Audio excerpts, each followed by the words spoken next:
حضرت عثمان غنی رضی اللہ تعالی عنہ کے نام پر بینک اکاؤنٹ اور ہوٹل۔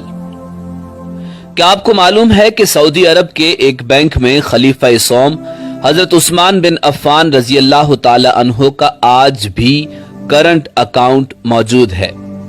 یہ جان کر آپ کو حیرت ہوگی کہ مدینہ منورہ کی میونسپلٹی میں سیدنا عثمان بن عفان رضی اللہ تعالی عنہ کے نام پر باقاعدہ جائیداد رجسٹرڈ ہے، اور آج بھی حضرت عثمان رضی اللہ تعالی عنہ کے نام پر بجلی اور پانی کا بل آتا ہے۔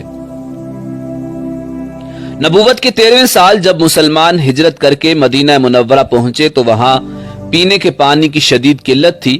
مدینہ منورہ میں ایک یہودی کا کنواں تھا جو مسلمانوں کو پانی مہنگے داموں فروخت کرتا۔ اس کنویں کا نام بئر روما یعنی روما کا کنواں تھا۔ وہاں ان حالات سے پریشان ہو کر مسلمانوں نے رسول کائنات صلی اللہ علیہ وسلم سے شکایت کی اور اپنی پریشانی سے آگاہ کیا تو اللہ کے نبی حضرت محمد مصطفیٰ صلی اللہ علیہ وسلم نے فرمایا، کون ہے جو یہ کنواں خریدے اور مسلمانوں کے لیے وقف کر دے؟ ایسا کرنے پر اللہ تعالیٰ اسے جنت میں چشمہ عطا کرے گا۔ حضرت عثمان بن عفان رضی اللہ تعالی عنہ اس یہودی کے پاس گئے اور کنواں خریدنے کی خواہش کا اظہار کیا۔ کنواں چونکہ منافع بخش آمدنی کا ذریعہ تھا، اس لیے یہودی نے اسے فروخت کرنے سے انکار کر دیا۔ حضرت عثمان رضی اللہ تعالی عنہ نے یہ تدبیر کی کہ یہودی سے کہا، پورا کنواں نہ صحیح، آدھا کنواں مجھے فروخت کر دو۔ آدھا کنواں فروخت کرنے پر ایک دن کنویں کا پانی تمہارا ہوگا اور دوسرے دن میرا ہوگا۔ یہودی ان کی اس پیشکش پر لالچ میں آ گیا۔ اس نے سوچا کہ حضرت عثمان رضی اللہ تعالی عنہ اپنے دن میں پانی مہنگے داموں فروخت کریں گے، اس طرح اسے زیادہ منافع کمانے کا موقع مل جائے گا۔ چنانچہ اس نے آدھا کنواں حضرت عثمان رضی اللہ تعالی عنہ کو فروخت کر دیا۔ سیدنا عثمان غنی رضی اللہ تعالی عنہ نے وہ کنواں اللہ کی رضا کے لیے وقف کر کے اپنے دن مسلمانوں کو کنویں سے مفت پانی حاصل کرنے کی اجازت دے دی۔ لوگ حضرت عثمان غنی رضی اللہ تعالی عنہ کے دن مفت پانی حاصل کرتے اور اگلے دن کے لیے بھی ذخیرہ کر لیتے۔ یہودی کے دن کوئی بھی شخص پانی خریدنے نہیں آتا۔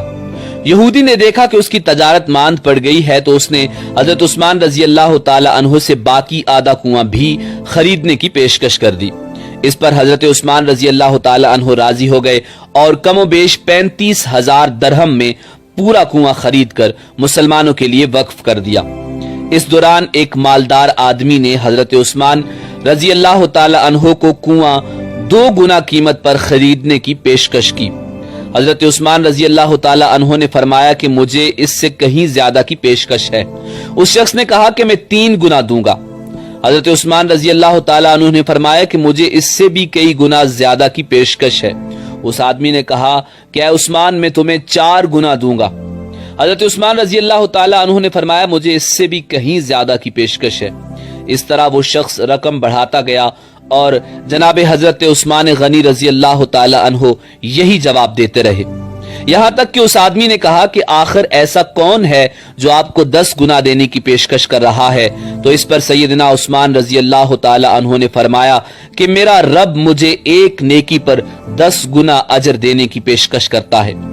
وقت گزرتا گیا اور یہ کنواں مسلمانوں کو سیراب کرتا رہا، یہاں تک کہ عثمان غنی رضی اللہ تعالی عنہ کے دور خلافت میں اس کنویں کے ارد گرد کھجوروں کا باغ بن گیا، اور اسی دور میں ہی اس باغ کی دیکھ بھال بھی شروع ہو گئی۔ بعد ازاں آل سعود کے عہد میں اس باغ میں کھجور کے درختوں کی تعداد تقریباً 1550 ہو گئی۔ حکومت وقت نے اس باغ کے گرد 4 دیواری بنوائی اور یہ جگہ میونسپلٹی میں حضرت عثمان بن عفان رضی اللہ تعالی عنہ کے نام پر رجسٹرڈ کر دی گئی۔ وزارت زراعت یہاں کی کھجوریں بازار میں فروخت کرتی اور اس سے حاصل ہونے والی آمدنی سیدنا عثمان بن عفان رضی اللہ تعالی عنہ کے نام پر بینک میں جمع کرواتی رہی۔ چلتے چلتے یہاں تک اس اکاؤنٹ میں اتنی رقم جمع ہو گئی کہ مدینہ منورہ کے مرکزی علاقہ میں اس باغ کی آمدنی سے ایک کشادہ پلاٹ خریدا گیا، جہاں ہوٹل عثمان بن عفان رضی اللہ تعالی عنہ کے نام سے ایک رہائشی ہوٹل تعمیر کیا جانے لگا۔ اس رہائشی ہوٹل سے سالانہ 50 ملین ریال آمدنی متوقع ہے۔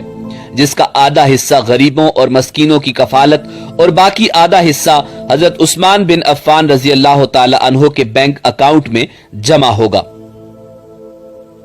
ذوالنورین سیدنا عثمان بن عفان رضی اللہ تعالی عنہ کے اس عمل اور خلوص نیت کو اللہ رب العزت نے اپنی بارگاہ میں ایسے قبول فرمایا اور اس میں اتنی برکت عطا فرمائی کہ قیامت تک ان کے لیے صدقہ جاریہ بنا دیا۔ یہی وہ لوگ ہیں جن کی جانیں اور مال اللہ تعالیٰ نے اپنی جنتوں کے بدلے خرید لیے۔